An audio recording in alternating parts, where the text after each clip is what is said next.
центре села Сагапши будет построен памятник участникам ингушского полка Кавказской туземной конной дивизии. Этот вопрос обсуждался на заседании местного политического совета партии «Единая Россия» Малгобекского района. Эскиз будущего памятника еще не представлен, но организаторы уже объявили конкурс. Принять участие могут все желающие. Подробности у Фатимы Кариевой. Темой обсуждения стало увековечение памяти участников Первой мировой войны, всадников ингушского полка Кавказской туземной конной дивизии. Активом партии села Сагапши была предложена идея построить памятник всадникам дикой дивизии в центре села, а рядом будет открыт музей. На мемориальной плите будут выбиты фамилии всех всадников легендарного полка. Жители села Сагапши собрали информацию по участникам этих событий, боевых действий этой конной дивизии и выходцев со своего села.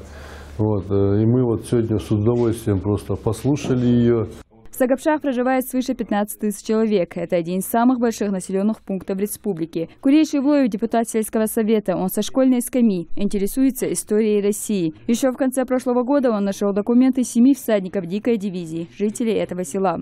Те фамилии, которые мы озвучиваем, они документально подтверждены. Есть несколько фамилий, из них несколько человек, которые георгиевские кресты 4-й степени имеют, документально подтвержденные, с нумерацией, со всеми.